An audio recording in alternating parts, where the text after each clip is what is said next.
감사 잊지 말아야 할 기억이란 제목으로 은혜를 나누겠습니다. 어느새 다음 주일에 2025년도 추수감사 주일 예배를 드리게 됩니다. 이 추수감사 주일 때문인지 11월을 감사의 달이라고도 합니다. 또 감사의 달 하면 또 어느 달이 떠오르십니까? 5월 달에 이제 가정과 관련된 뭐 어린이, 어버이, 뭐 부부, 뭐 청년, 스승 다 있잖아요. 그래서 감사하는 날이 많아요. 아빠들은 조금 힘들대요. 지출이 많아서 5월 달이 많이 힘들다고 그러긴 하더라고요. 아무튼 그래도 그 행복한 거 아닙니까? 누구에게 이렇게 고맙다, 감사하다 표현할 수 있는 게. 11월은 뭐 그런 전통이 있어서 근데 이걸 조금 당겨볼까. 이게 사실 미국적 전통이라서 추수감사주일 11월 셋째 주에 지르는 게, 그래서 이것도 좀 고민하고 있습니다. 10월 말에 드리는 게 적당치 않을까, 한국 상황으로서. 추석 때 하려고 그랬더니요, 다 고향 가고 그래서 교회에 남아있는 사람이 별로 그런 경우들도 있어서 이건 안 되겠다. 그래서 10월 달 중에 추수감사를 하는 경우도 있습니다. 아무튼 우리는 이렇게 감사의 달을 좀 지정해서 감사의 주일을 좀 만들어서 그렇게 하는 이유는 뭐겠습니까? 그만큼 세상에 감사가 사라져 가기 때문에 그렇습니다. 우리가 사는 세상은 경쟁이 치열하고 늘 무언가 부족하다고 느껴서 그런지 사람들은 하나님께 받은 은혜와 감사보다는 결핍에 더 예민한 것 같습니다. 지난주에 또 하나님께 받은 사랑과 은혜를 이렇게 더 기억해야 되는데, 세상적으로 받을 수 있는 것, 이미 확보된 것들이 빼앗겨지는 것에 대해서는 예민하지만 하나님께 받은 은혜를 간직하는 것에 우리가 좀 소홀하지 않았냐, 이런 말씀을 나눴는데, 실제로 이 땅에 살아가면서 이런 경쟁이 치열하고 또 빠르게 막 지나가고 그러니까 거기에 내가 빠져버리거나 도태되면 뭔가 좀 손해보는 것 같고 또 시대를 따라가지 못하는 그런 생각들 때문에 우리는 결핍에 사실은 더 예민하다는 겁니다. 그래서 사람들은 그런 얘기를 하는 거죠. 내가 조금 더 뭘 해야 되는데, 그러면서 조금만 더 벌면 감사할 텐데, 조금만 더 안정이 되면 하나님께 더 감사할 텐데, 조금만 더 생활이 어떻게 되면 하나님께 더 봉사할 텐데, 이러는 겁니다. 그렇지만 그 조금만이 언제나 우리 앞에서 멀리 달아나는 것을 우리는 느끼게 됩니다. 그것이 우리를 기다려주지 않더라고요. 그와 같은 우리를 향해서 오늘 본문이 내 하나님을 기억하라라는 취지로 계속 말씀하고 있습니다. 내 하나님을 기억하라. 말씀의 배경은 아시다시피 이스라엘 백성들이 이제 가나안 땅을 향해서 왔는데, 이제 모세의 신명기 요 다음 시점은 이제 그 백성이 가나안 땅에 들어가는 겁니다. 그러니까 그 모세오경은 창세기, 출애굽기, 레위기, 민수기, 신명기 그러잖아요.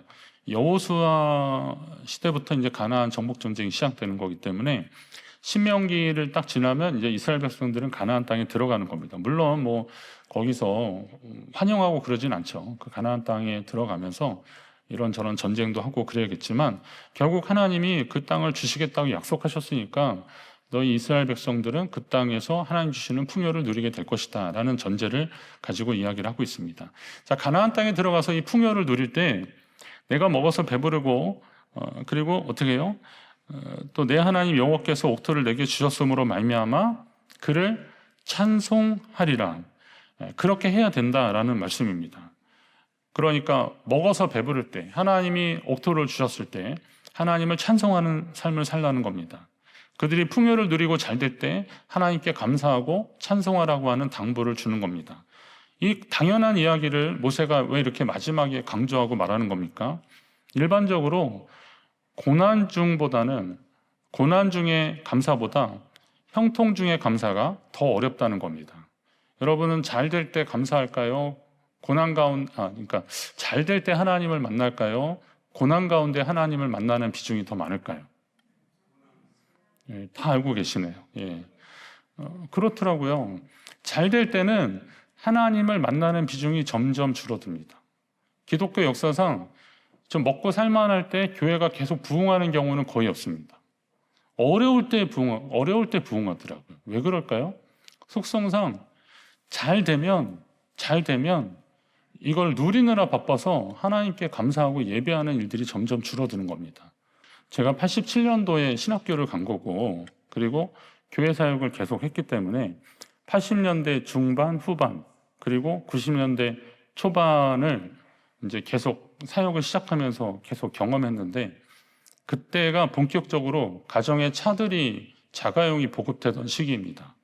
뭐 현대 자동차, 그 전에 어떤 차들이 있었는데, 그때부터 집에 차들이 막 보급이 되는데, 근데 그때 이후부터 차를 산 기념으로, 그때는 토요일에도 뭐 일을 하고 학교도 가고 그랬으니까 주말을 이용해서 어디 놀러 가는 분들이 많아지기 시작했습니다.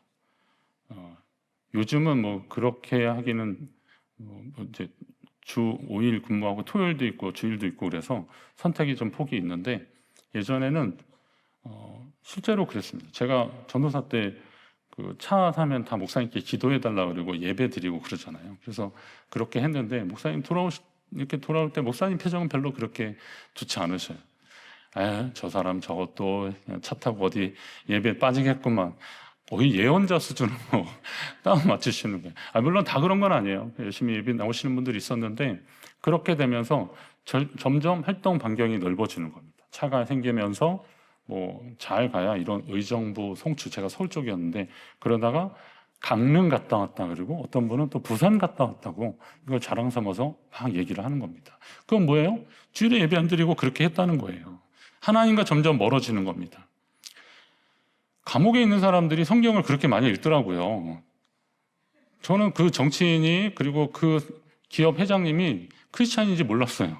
그런데 나올 때 딱 성경을 이렇게 안고 이렇게 딱 나오는, 내가 주님을 만났대. 성경을 계속 읽었다는 거예요. 그런 얘기 들으면서 뭐 어쨌거나 그 진위 여부를 떠나서 어려울 때 사람들은 성경을 가까이 하고 하나님을 찾으려고 하는구나. 실제로 그렇죠.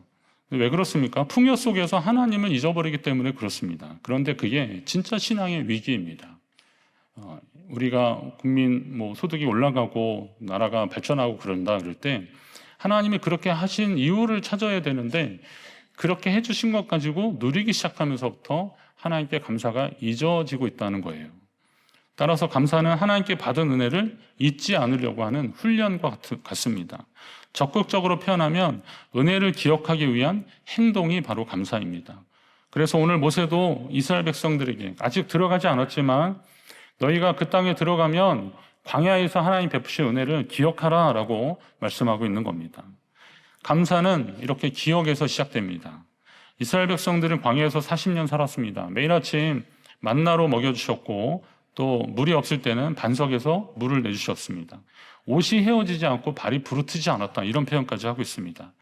그런데 하나님은 이제 약속의 땅으로 들어가는 이스라엘 백성들에게 배부르고 집을 짓고 금과 은이 많아질 때 하나님을 잊지 말라고 그렇게 말씀하고 계십니다. 결국 감사는 어떤 환경이 아니라 이게 기억의 문제, 믿음의 문제라는 것을 알 수 있습니다. 감사는 내가 어디서 왔는지를 기억하는 사람들에게는 더 자연스러운 행위가 될 것입니다. 여러분의 이전을 한번 생각해 보십시오. 여러분이 아까 어려울 때 주님 더 만난다고 그랬으니까 어려울 때를 한번 생각을 해 보십시오. 그때로 다시 돌아가시라는 얘기가 아닙니다. 그때를 생각해 보면 오늘 내가 하나님의 얼마나 큰 은혜를 받고 있는지를 알 수 있습니다. 오늘 우리가 서 있는 자리는 하나님의 은혜가 누적된 자리라는 사실을 기억하십시오. 하나님의 은혜가 지금까지 한 사람을 만난다는 것은 엄청난 것이 온다는 거잖아요. 그 사람의 과거가 오는 거고, 현재가 오는 거, 미래가 오는 거잖아요. 뭐 그런 시적 표현도 있는데 정말 그렇습니다. 그럼 여러분 자신도 지금까지 하나님이 여러분을 지키시고 인도하신 그 은혜가 누적된 게 지금 여러분입니다. 그러면 그런 상황 속에서 하나님께 감사하지 않을 수 있겠습니까? 물론 내가 아까 말씀드렸듯이 내가 어떤 상황에서 좀 결핍됐다, 뭔가 좀 부족하다, 이것만 자꾸 보이면 이 감사는 잊어지기 시작하는 겁니다. 그런데 하나님이 주신 것들을 기억하면, 그리고 그것을 살펴보면 우리는 감사할 수 있습니다. 여러분의 처음을 한번 기억해 보십시오. 처음 직장에 출근했을 때, 아이가 태어났을 때 얼마나 기뻐하고 감사했겠습니까? 근데 저게 자식이 아니라 왼수라고 막 그러시더라고요. 목사님 저는 걔 때문에 정말 죽겠어요, 막 그러시는 거예요. 예. 그 아이를 처음 낳았을 때 기뻐했을 때를 생각하십시오. 제가 막 그래요. 그때 너무 좋았죠. 근데 이럴 줄 알았나요? 막 그러시더라고요. 걔가 누구겠습니까?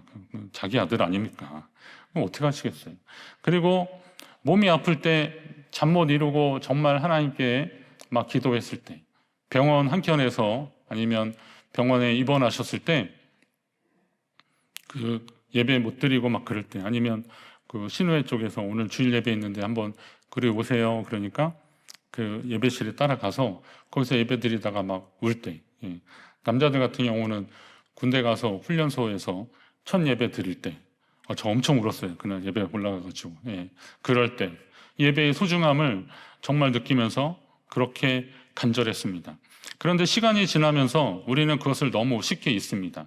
지금 하나님이 주신 그 은혜로운 것들을 누리느라 그 순간들을 많이 잊어버리고, 또 마치 우리가 스스로 이 자리에 온 것처럼, 내가 잘해서 온 것처럼 착각하는 겁니다. 기억해보면 제게도 떨림의 순간들이 있었습니다. 처음 주님을 만났을 때, 그리고 주님이 나의 주되심을 고백했을 때, 신학교 입학해서 대강당에 처음 가서 예배 드릴 때, 그때 그 오르간이 이렇게 확 나오면서 다 이렇게 일어나는데요.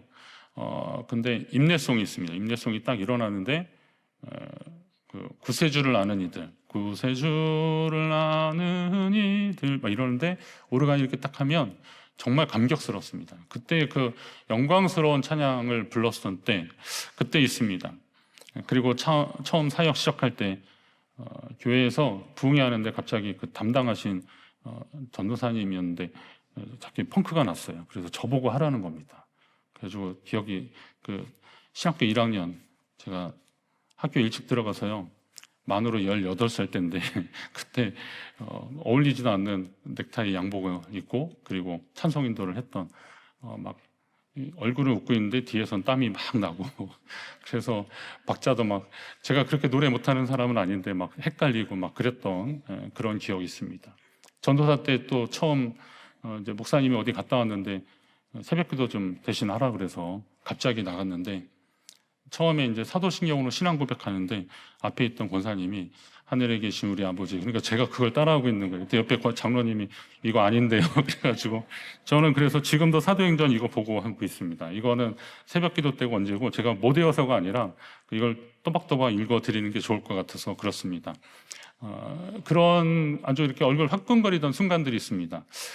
그러다 하나님 은혜로 제가 이제 여기까지 오게 됐는데, 그동안 하나님이 얼마나 참아주시고 또 기다려주셨고 은혜로 함께 하셨을까, 참 그렇더라고요.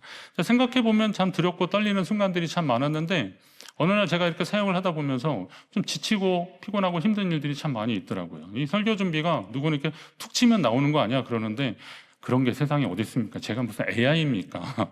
그러니까 계속 보고 또 보고 막 그래야 되는데 사실 쉽지 않습니다. 그런데 또 다른 일정까지 있으면 쉽지는 않습니다. 근데 제가 생각해 보니까 몸이 힘든 것보다 마음이나 정신적으로 힘든 게 훨씬 더 힘든데, 사역은 다 그런 것 다 천지 아닙니까? 그러니까 이게 쉽지 않더라고요. 자, 그럴 때 너희 이전 일을 한번 기억해 보라. 그 두렵고 떨리는 그 순간을 한번 기억해 보라라는 겁니다. 여러분 삶에 있어서도 지금 여러분이 당연하게 느꼈던 것들이 이전에 얼마나 두렵고 떨리는 일들이었겠습니까?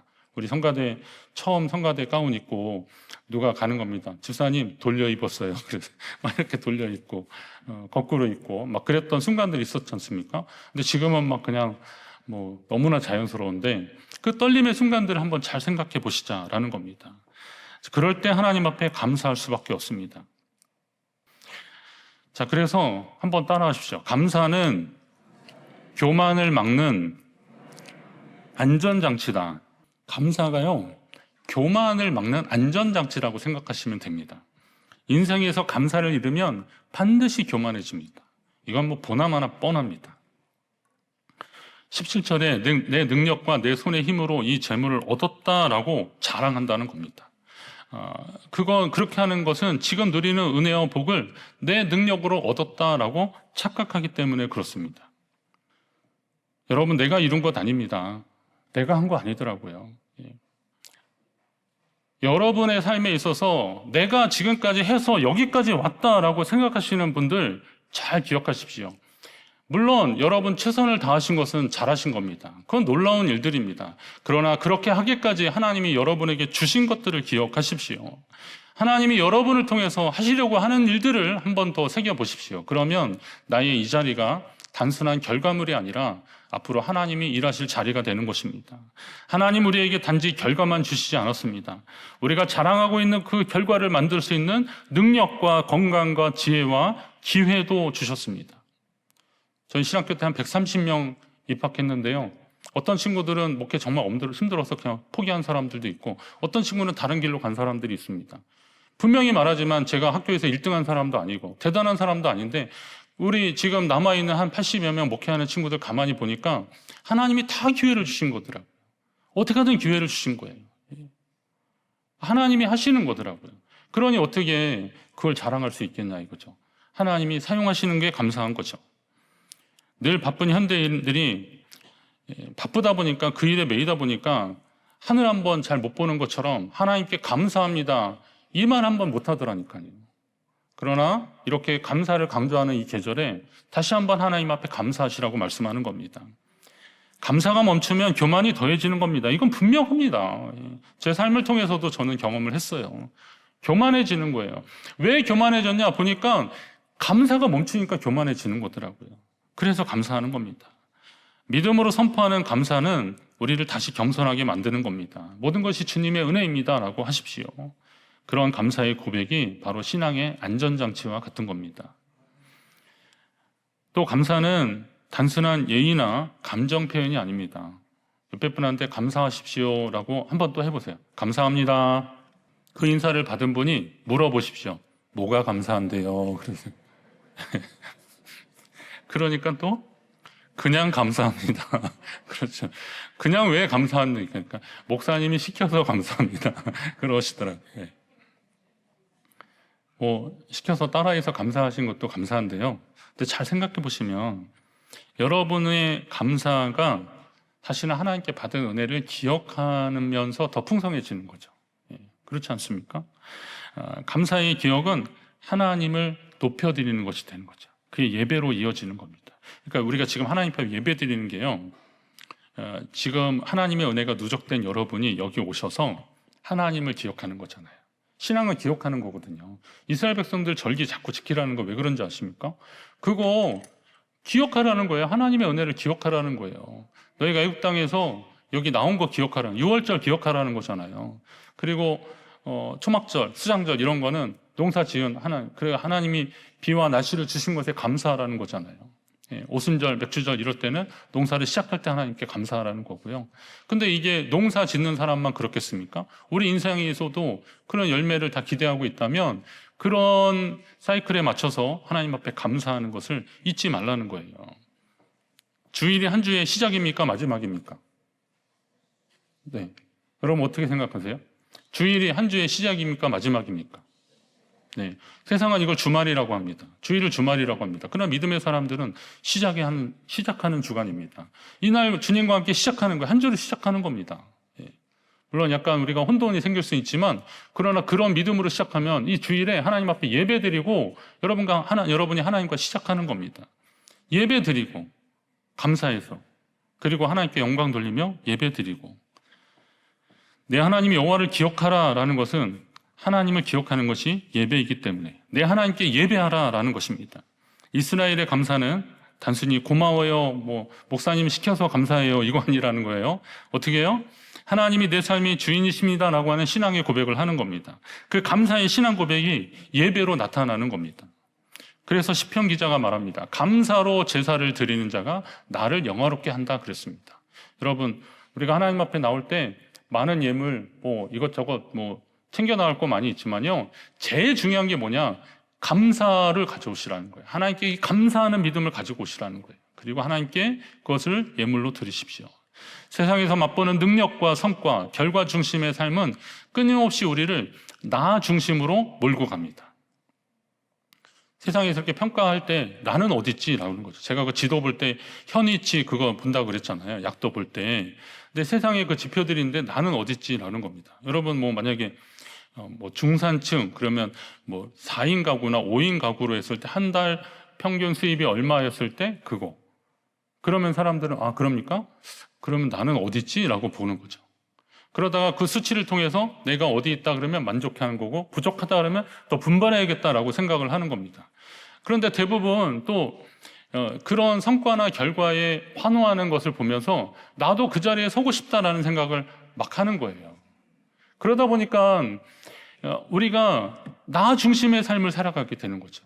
근데 여러분, 감사하기 시작하면요, 나 중심의 삶이 하나님 중심으로 나아가게 되는 거예요.